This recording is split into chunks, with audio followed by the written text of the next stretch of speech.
Mesdames et messieurs, ici Réon Vinstin depuis Los Angeles en Californie. Beaucoup de nouvelles, certaines d'entre elles, je dirais, sont historiques, mais il faut déjà commencer à s'y habituer.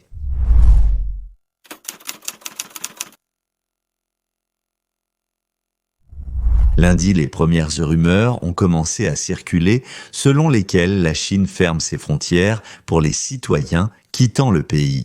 Mardi, il est devenu connu qu'il est presque impossible de quitter le pays, la Chine renforce déjà le contrôle des sorties à l'étranger. En 2025, le nombre de passeports suspendus augmente. Il devient pratiquement impossible de quitter le pays. Quitter la Chine est maintenant plus difficile que jamais. Le 3 mai, une vidéaste a raconté que beaucoup de ses amis avaient été confrontés à des contrôles renforcés lors de leur voyage à l'étranger. Les provinces du Fujian, Jiangxi, Henan et Hunan ont déjà intensifié les mesures de sécurité. les règles relatives au passeport. Certains rapatriés ont même reçu des appels de responsables locaux leur recommandant vivement d'annuler leur passeport. Aux postes frontières, des interrogatoires et des fouilles plus strictes sont désormais menés. Les voyageurs, qu'ils soient touristes, hommes d'affaires ou membres de famille, doivent expliquer en détail tout leur itinéraire.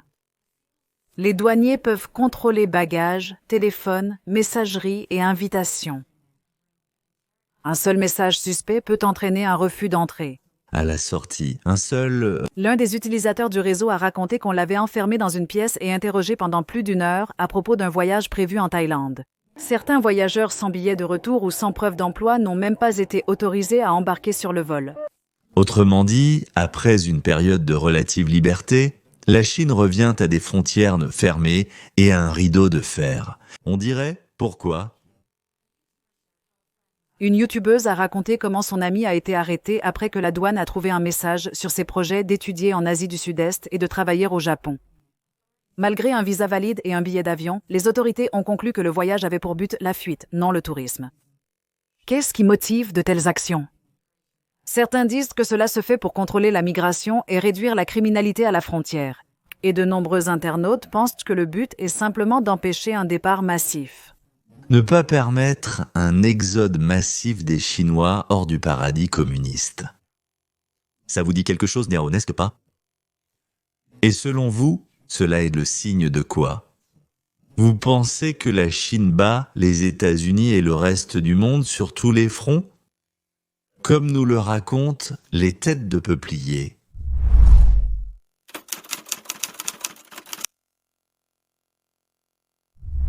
En Europe, avec 1 an de retard sur les États-Unis, on persécute la droite, la démocratie en action. La Roumanie vient tout juste d'organiser une élection présidentielle. Ils ont choisi un président et cela n'a pas plu à l'Union européenne, cela ne leur a vraiment pas plu. Il s'appelle Călin Georgescu et ils n'ont pas aimé qu'il ait été élu. Donc, l'Union européenne a exercé des pressions sur la Roumanie, le tribunal roumain a annulé les élections, puis un autre gouverneur roumain, ou, probablement, l'organe électoral. Une structure post-communiste est intervenue et a décrété que Georgescu ne pouvait plus se présenter à la présidence, l'excluant ainsi du bulletin de vote. Et souvenez-vous, c'est ce qu'ils ont essayé de faire avec le président Trump ici, aux États-Unis. D'abord chez nous, puis en Allemagne, et maintenant en Roumanie. L'Union européenne est principalement une bureaucratie inflexible à Bruxelles qui interfère dans les élections en Roumanie. Et tout cela se produit parce qu'un candidat conservateur et populiste était sur le point de gagner. Ça vous dit quelque chose? Eh bien, c'est normal, car cela vient tout droit du même manuel que celui que nous avons vu avec le président Trump aux États-Unis. Et c'est exactement ce que les mondialistes vont essayer de faire à chaque élection dans le monde entier, là où une victoire des conservateurs populistes est prévue.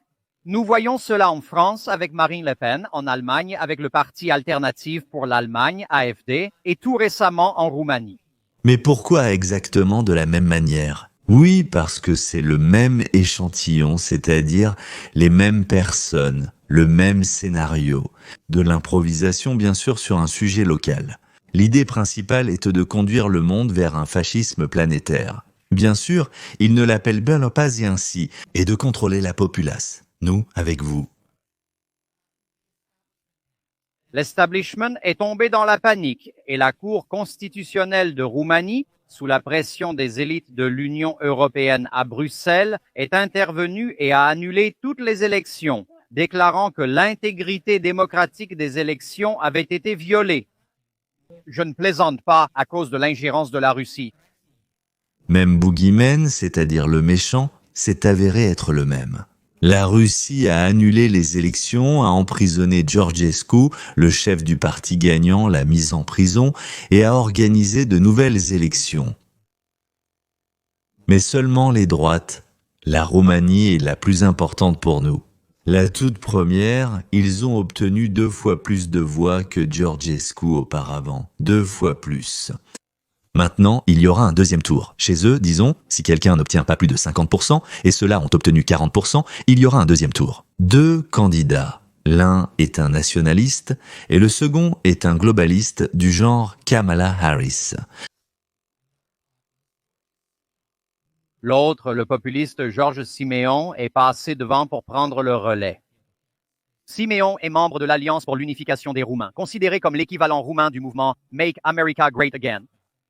Il s'oppose à l'ingérence excessive de l'Union européenne à l'envoi sans fin d'armes en Ukraine et il est un fervent défenseur des traditions et de la souveraineté roumaine. Et devinez quoi? Il a obtenu un succès retentissant. Il a recueilli 40% des voix lors de la dernière élection présidentielle, soit presque 2 fois plus que ce que Georgescu avait obtenu auparavant. Maintenant, Siméon s'apprête à se présenter au second tour contre, pour être honnête, un partisan lamentable de l'Union européenne qui a tout vendu et c'est la panique. Mais, comme vous le savez, tout cela est tout à fait prévisible sur fond de montée d'un nouveau populisme civilisationnel. Viktor Orban en Hongrie, Giorgia Meloni en Italie, Geert Wilders aux Pays-Bas, les démocrates suédois, le Parti autrichien de la liberté, l'AfD en Allemagne, qui est maintenant le parti numéro 1 en Allemagne, VOX en Espagne, Chega au Portugal. Ce sont tous des soulèvements populaires qui défendent la nation, la culture, les coutumes et les traditions. Et bien sûr, l'élite mondialiste à Bruxelles ne peut pas le supporter. C'est-à-dire, comme je l'ai déjà dit à plusieurs reprises, l'Union européenne a été créée par les efforts de la Stasi et du Comité de la sécurité d'État. Oui, mesdames et messieurs, c'est vrai, je l'ai déjà raconté 2 fois, je ne le répéterai pas une 3e fois. Donc, ils essaient d'annuler les élections libres, de détruire la culture, la politique, l'identité nationale de tous les pays de l'Union européenne. Exactement comme c'était en Union des républiques socialistes soviétiques. Parce que le modèle économique et politique est le même. Elle avait été conçue par Lénine, améliorée par Iosif Staline, le père de tous les peuples.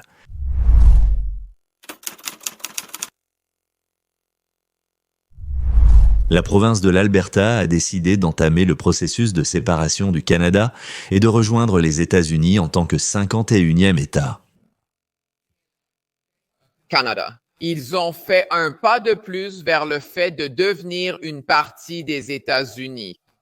Donc, en ce qui concerne la Constitution du Canada, toute province, avant de rejoindre un autre pays, doit d'abord quitter le Canada. Et ils prévoient d'organiser un référendum sur l'indépendance afin de quitter le reste du Canada. Et l'étape suivante, selon la Constitution du Canada et le droit international de l'Organisation des Nations Unies, c'est un vote pour savoir s'ils veulent rejoindre les États-Unis ou non.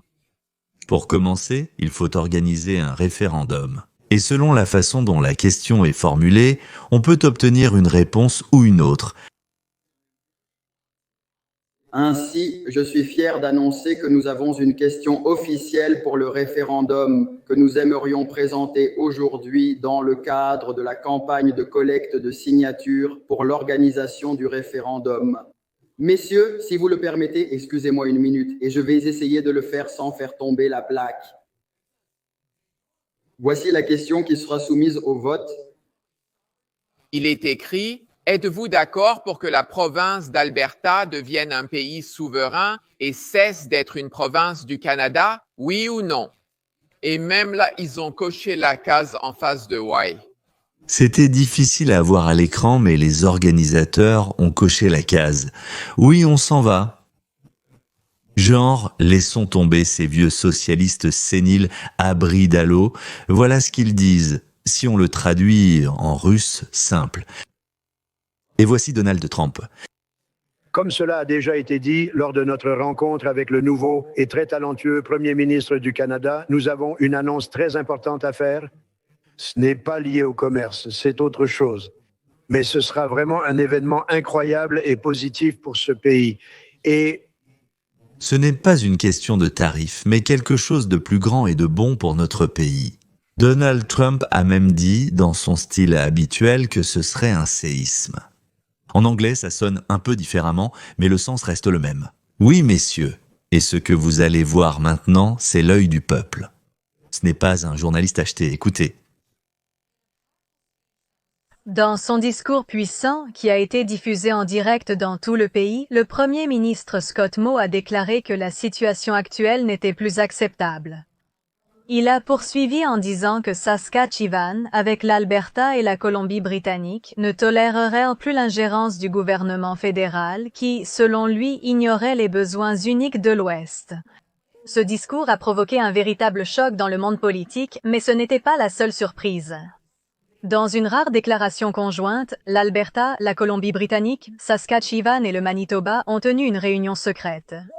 Les images de cet événement qui ont fuité sur Internet montrent des discussions animées, où les 4 premiers ministres insistent fermement sur la nécessité de changements radicaux.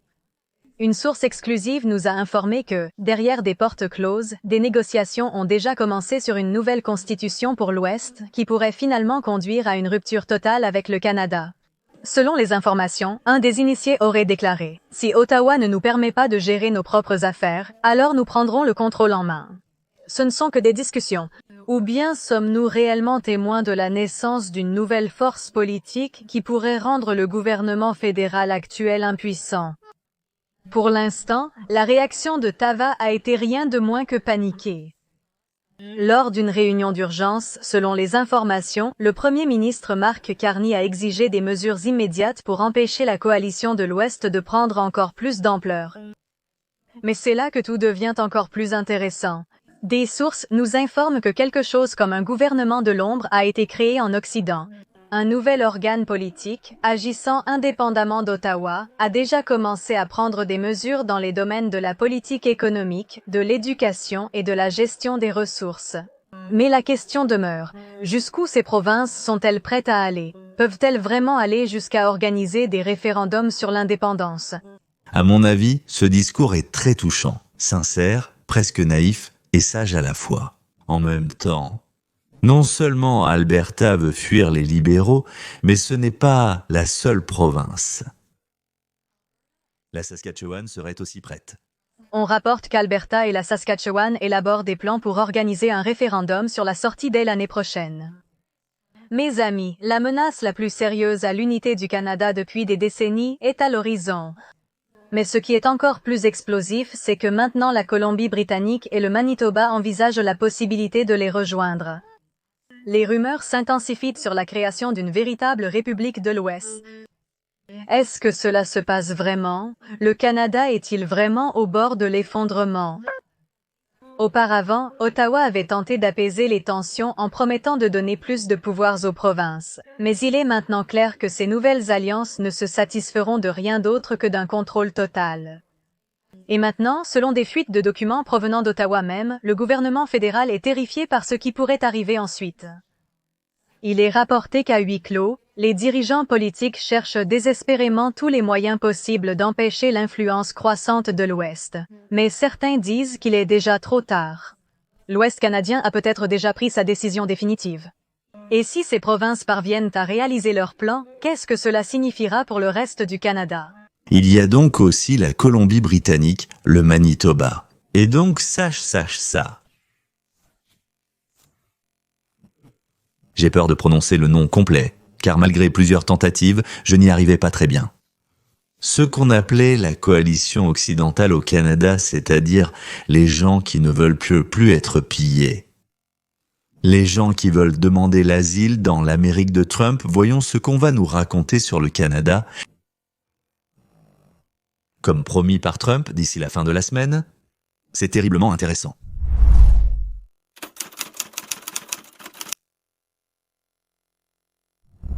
Bien sûr, vous savez, dès que l'administration prend la moindre mesure pour arrêter les clandestins, pour réduire les dépenses, pour expulser les organisations criminelles du pays, les démocrates courent immédiatement vers leurs juges, les leurs, c'est-à-dire, de leur point de vue, le parti est au-dessus du peuple.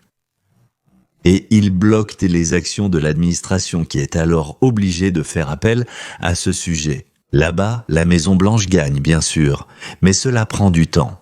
La tâche que les démocrates résolvent avec l'aide de ces tribunaux, ce n'est pas d'arrêter Trump, il ne fait rien d'illégal, mais de le ralentir.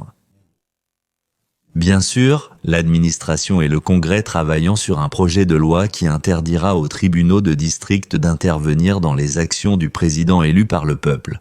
Et j'en parlerai séparément dans une vidéo qui sera publiée pour les sponsors. Cette vidéo a une numérotation différente et le titre est écrit dans une autre couleur. D'habitude, c'est en blanc, mais celle-ci est écrite en vert pour qu'on puisse les distinguer. Et on ne peut la voir que si on est sponsor. Et ici, je vais parler de la décision du tribunal d'aujourd'hui, où les démocrates n'ont pas réussi cette fois-ci. Un juge fédéral vient tout juste de soutenir le président Trump dans l'utilisation de la loi sur les étrangers hostiles pour les expulsions. C'est une rare victoire juridique pour Trump. Raconte-moi plus en détail. Oui, c'est une décision intéressante. Le juge Hines du district ouest de la Pennsylvanie a rédigé une conclusion de 43 pages. Et il y a des points que l'on peut qualifier de bonnes nouvelles, ainsi qu'un aspect pratique. Bonne nouvelle pour l'administration. Il y a un juge qui dit « Nous allons respecter le pouvoir exécutif ». S'ils reconnaissent quelqu'un comme membre d'une organisation terroriste, nous n'allons pas annuler cela.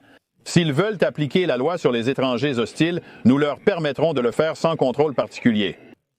Et elle examine, en fait, la question clé sur laquelle tout le monde est bloqué. Peut-on appeler cela une invasion ou peut-on appeler cela une invasion prédatrice?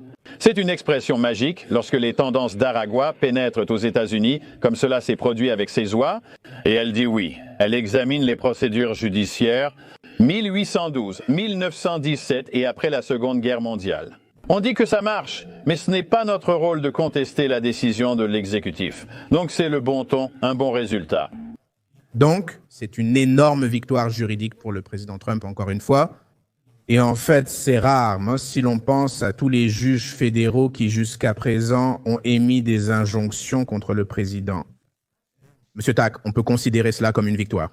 Désormais, les démocrates continueront d'affirmer que le président Trump non seulement ignore la décision du tribunal, mais qu'il contourne également la procédure légale appropriée concernant les immigrés illégaux, en particulier les criminels qu'ils défendent avec tant de ferveur. Mais la vérité est la suivante. L'application des lois sur l'immigration pour protéger la sécurité nationale, c'est l'utilisation de la loi sur les étrangers hostiles.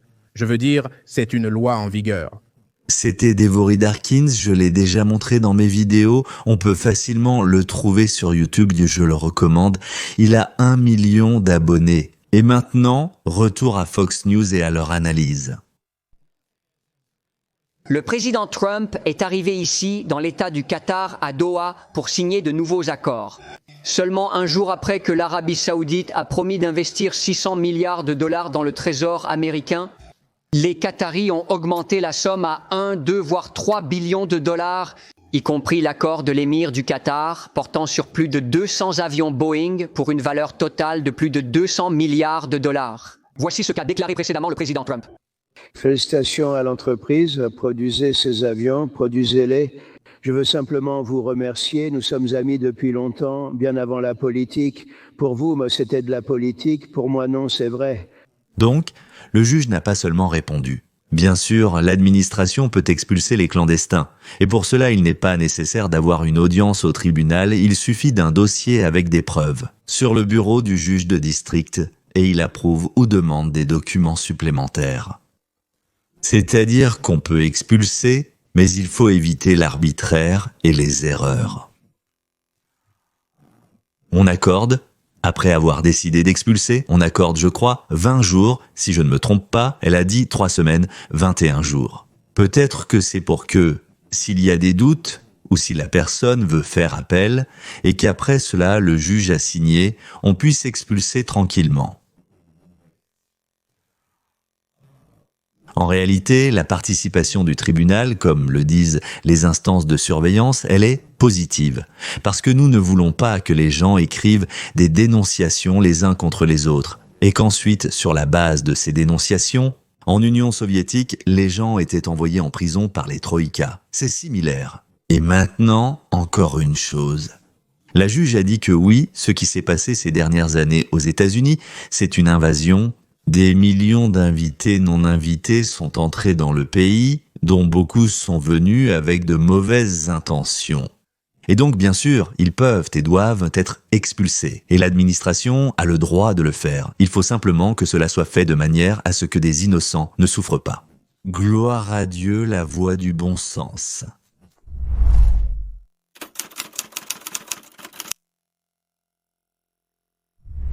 Et maintenant, parlons des résultats de la visite de Donald Trump dans les pays du Moyen-Orient. L'Arabie a écrit comme elle l'avait promis, elle a écrit, elle a signé comme elle l'avait promis. Donc, auparavant, un chèque de 600 milliards. Donc, comme, eh bien, voilà eux. Et qui d'autre ?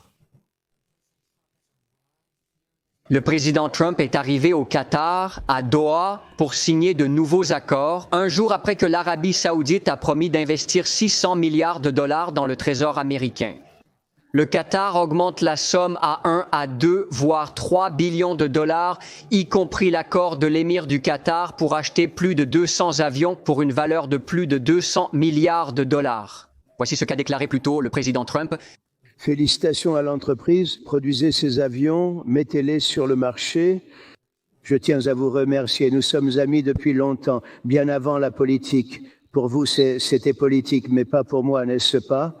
200 en commande, c'est une aide énorme pour les fabricants américains, une aide énorme pour les ouvriers américains et pour tous ceux qui fournissent des pièces, et tout le reste pour les avions. Mais bien sûr, les têtes parlantes, certains avec un buste, vont essayer de déformer et de noircir la situation. Voici MSNBC par exemple.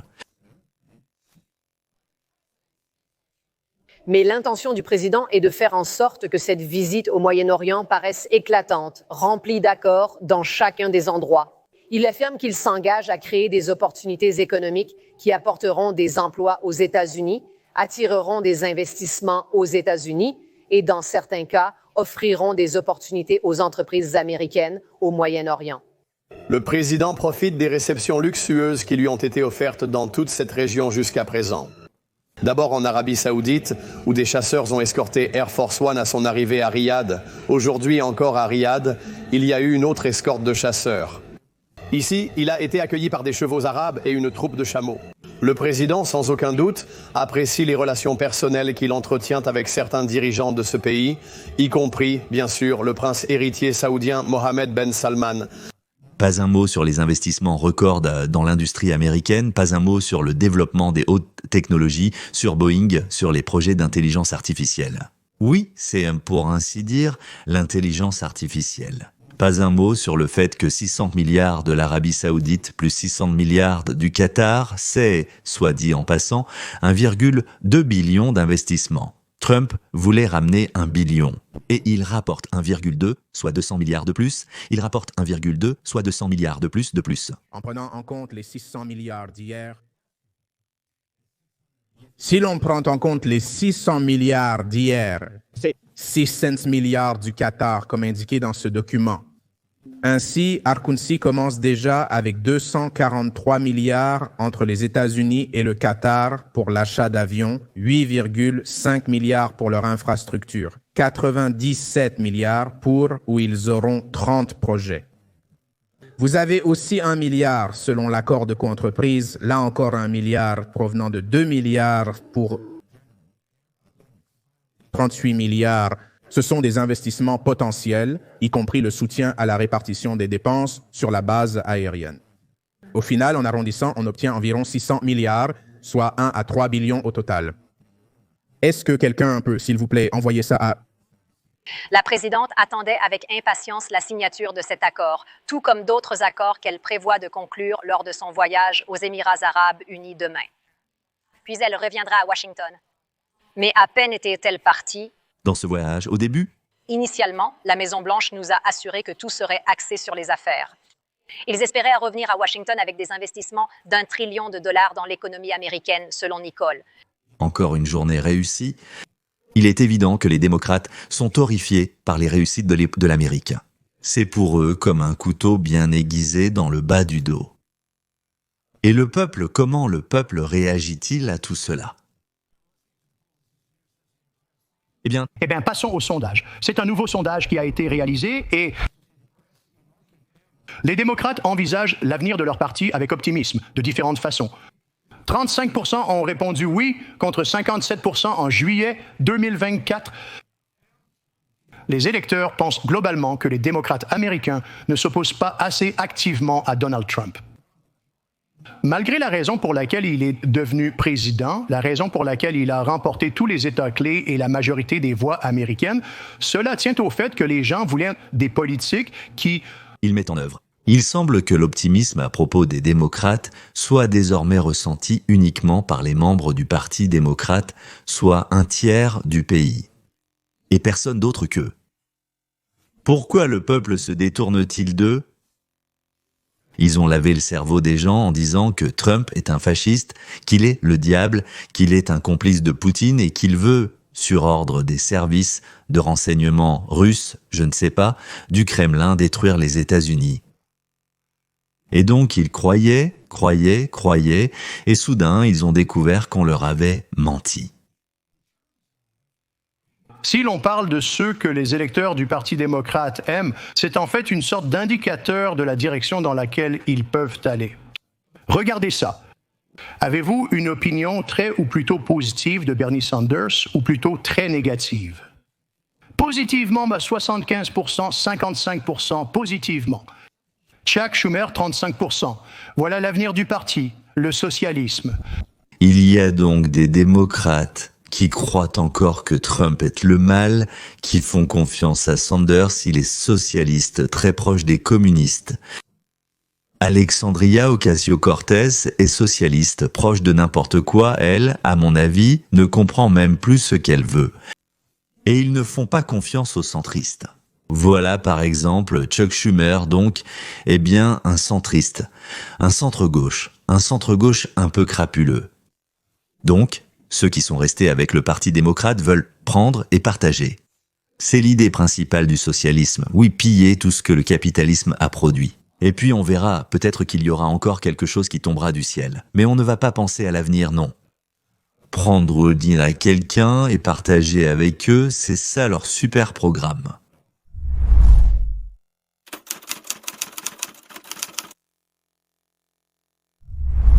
Le dernier sujet d'aujourd'hui, c'est Israël, Trump et les relations compliquées en ce moment. Écoutons Alan Dershkovitch. C'est le professeur émérite de Harvard, conseiller des présidents, l'un des esprits sans doute les plus brillants de la justice américaine. Tu es proche de la moitié des rois et des présidents, ainsi que des premiers ministres de la planète. Beaucoup de mes amis israéliens sont inquiets. Ils disent qu'il change son soutien à Israël, qui était très fort et, évidemment, très sincère et bienveillant quand il s'est présenté au poste et pendant son premier mandat. Mais maintenant, il renonce à cela. Il renonce à cela et le remplace par une amitié avec les pays arabes, en particulier avec les riches pays pétroliers du Golfe Persique, mais aussi avec la Syrie. Après tout, aujourd'hui, il a rencontré le président syrien, qui était autrefois un terroriste. Peut-être qu'il redeviendra un terroriste, nous ne le savons pas, mais il figurait sur notre liste des personnes les plus recherchées. Une prime de 10 millions de dollars avait été mise sur sa tête, je pense. Il était un homme d'Al-Qaïda, puis il a aidé à renverser le régime d'Assad. Et maintenant, du moins selon les experts, y compris l'ancien chef de la CIA américaine, Panetta essaie, peut-être avec un certain succès, de démocratiser la Syrie et de la rapprocher des États-Unis. Et Trump a déclaré qu'il aimerait que la Syrie rejoigne les accords d'Abraham et conclue la paix avec Israël. Ce serait remarquable si cela se produisait réellement. Cependant, Israël n'a pas soutenu la décision de Trump de lever les sanctions en Syrie, donc il y a ici des divergences. Et, de toute évidence, Israël a été pris au dépourvu par l'accord unilatéral que apparemment Trump a conclu avec les Houthis. Et probablement, ils ne sont pas très enthousiastes à propos de certains accords sur l'armement de l'Arabie saoudite. Israël, qui se trouve au centre des événements au Moyen-Orient, aimerait nettoyer l'espace autour de lui de toute menace potentielle. C'est compréhensible, Israël ne veut pas prendre de risques et donner des armes aux Arabes, c'est un risque. Trump, lui, veut leur coopération, la coopération entre les États-Unis et Israël et un commerce mutuellement avantageux, estimant que l'intérêt économique empêchera les massacres et l'attisement de la haine. Je dis simplement ceci. Je vais simplement dire ceci. Je veux donner à Trump une chance de changer la situation au Moyen-Orient. Aujourd'hui, il a dit, as-tu déjà quitté lit ou t'es-tu déjà assis? À bord. C'était flou, mais il était à bord et on n'entendait presque rien. Mais j'ai entendu que... Il a dit, ce que je fais avec les pays arabes, c'est bien pour Israël. Mes liens avec l'émir, avec le prophète, en Arabie saoudite et avec d'autres seront favorables à Israël, seront bons pour Israël. Je pense qu'il voulait dire que peut-être il réussirait à les convaincre de rejoindre les accords d'Abraham. Maintenant, souvenez-vous que ces pays arabes ont déjà des relations avec Israël. Certains d'entre eux participent aux accords d'Abraham, d'autres non. Mais il existe un certain degré, au moins, d'une reconnaissance implicite, sinon formelle, de reconnaissance. Mais si... S'ils signent les accords d'Abraham, ce sera un pas énorme en avant et les Palestiniens s'y opposeront fermement. Et en effet, les Saoudiens ont déclaré qu'ils ne signeront pas les accords d'Abraham. Les accords, s'il n'y a pas aucun progrès vers une solution à deux États, y compris pour les Palestiniens. Rappelons-nous, enfin, les gens l'oublient souvent, qu'Israël a proposé à plusieurs reprises aux Palestiniens de créer un État. En 1937, 1947, 1948, 1967, etc. En 2000, 2001, 2007, les Palestiniens ont toujours refusé. Maintenant, ils disent « Nous voulons Israël, nous voulons un État palestinien ». J'oublie toujours de dire cela à Israël. J'ai souvent pensé que c'était 6, mais Dershkovitch, lui, en a compté plus 8 fois. Il a proposé de partager, pour ainsi dire, la terre qui restait là-bas, la terre dite palestinienne, ce territoire même qu'on appelle palestinien, de réserver ce territoire à ceux qu'on appelle dans le monde les Arabes palestiniens. C'est-à-dire les Jordaniens, qui, disons, vivaient sur la rive gauche, et disons, la Jordanie, pour toute une série de raisons, ne les laisse pas passer sur la rive droite du fleuve Jourdain, c'est-à-dire dans leur propre État. D'ailleurs, tout le monde a remarqué que Trump, dans l'avion, a dit « Mes actions auront un bon impact sur Israël ». Le Qatar donne plus d'argent aux universités américaines. Aux universités que n'importe quel autre pays au monde, et les universités américaines reçoivent plus d'argent du Qatar que de n'importe quel autre pays au monde, à l'exception des États-Unis.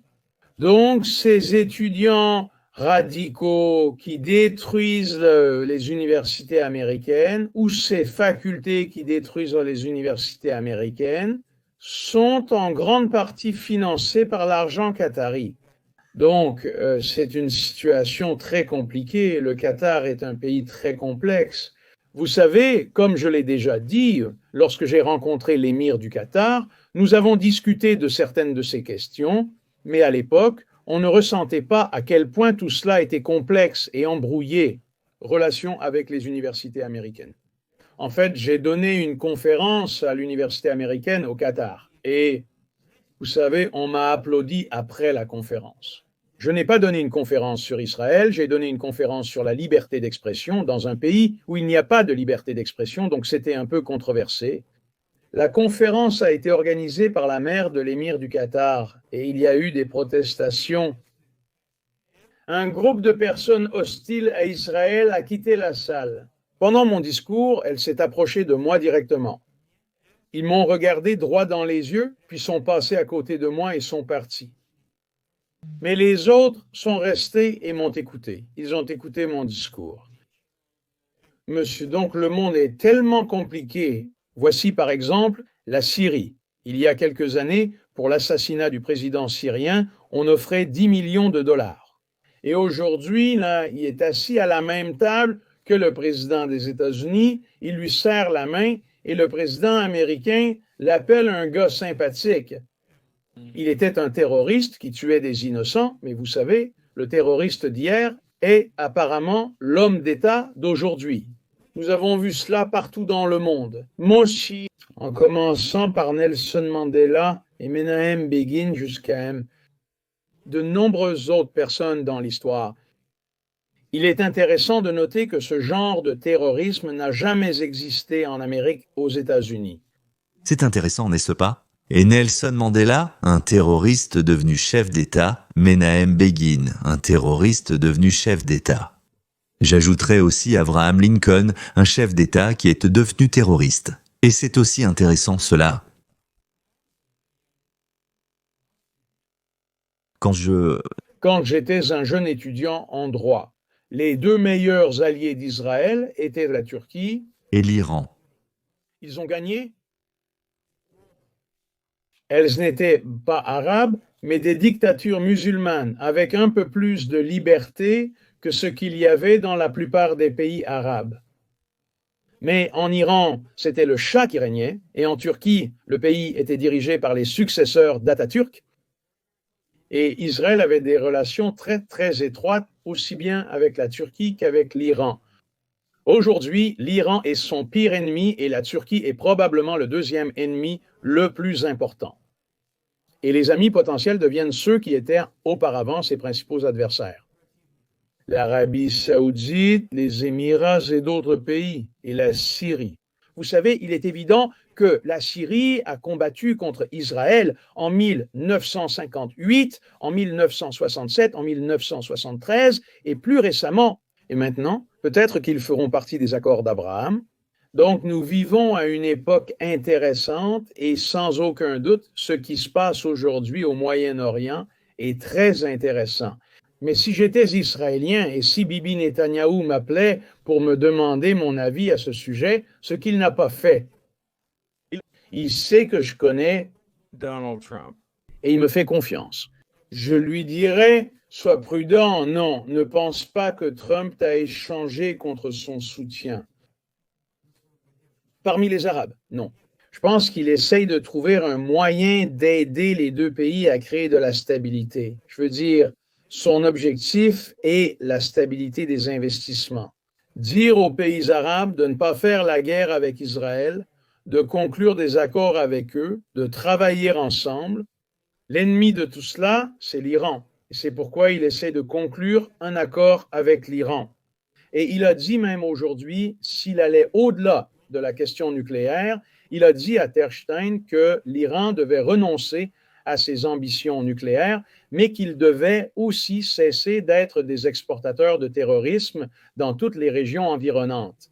Parlait-il du Hamas, du Hezbollah et des Houthis? Et il a dit à Young Assam, s'il ne conclut pas d'accord, ce sera terrible. Conséquence, sous-entendu? Actions militaires. Et vous savez, il y a certains en Israël qui espèrent que l'Iran conclura un accord, un bon accord, un accord fiable, bien meilleur que l'accord d'Obama. Et il y en a aussi en Israël qui espèrent que peut-être il n'y aura pas d'accord. Et alors, il y aura une justification pour détruire leur potentiel nucléaire. Parce que les Israéliens ne font pas confiance au fait que l'Iran respectera l'accord, mais ils font confiance à leurs forces aériennes qui sont capables de détruire la capacité de l'Iran à posséder la bombe nucléaire. Rappelez-vous, les pays les plus dangereux au monde sont ceux qui ont des armées extrêmement faibles, mais qui possèdent des armes nucléaires. Ce sont précisément eux les plus dangereux parce qu'ils ne peuvent pas utiliser leurs armées, ils ne peuvent utiliser que leurs armes nucléaires, et un tel pays serait l'Iran. Bien sûr, Dershkovitch est intelligent. Le plus grand danger vient des pays qui ont une armée faible mais possédant la bombe atomique. Et avec les conclusions. Idem. Soyez prudents quant à savoir si Donald Trump change la relation de l'Amérique avec Israël et les pays arabes voisins, mais ne tirez pas de conclusions hâtives.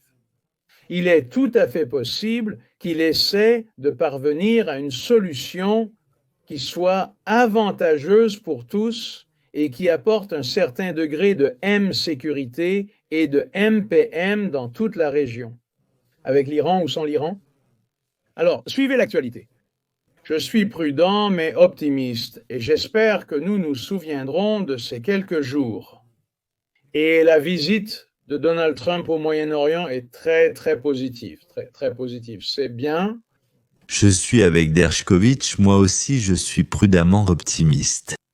Israël, pendant ses 80 ans, depuis 1948, lutte pour son existence. Tout ce qui s'est passé pendant toutes ces années, c'était une survie dans un environnement très hostile et en plus une Europe antisémite. Ce que fait Trump est différent de ce qui a été fait historiquement pendant toutes ces années. Il veut résoudre le problème. Comme d'ailleurs, ils ont résolu auparavant le problème apparemment insoluble entre les Boches et les Français, les Allemands et les Français. On disait que c'était impossible à résoudre, mais ils l'ont résolu. Ceux qui disent que c'est impossible, soit ils sont émotionnellement impliqués dans cette affaire, soit ils ne connaissent pas l'histoire du monde. Je dirais qu'Alan Dershkovitch n'a pas inventé que l'Iran et la Turquie étaient des amis proches d'Israël. Ils se sont éloignés, mais historiquement, ils peuvent donc tout aussi bien revenir en arrière. Ils n'ont aucune raison de se détester, rien de tel qui pourrait les diviser.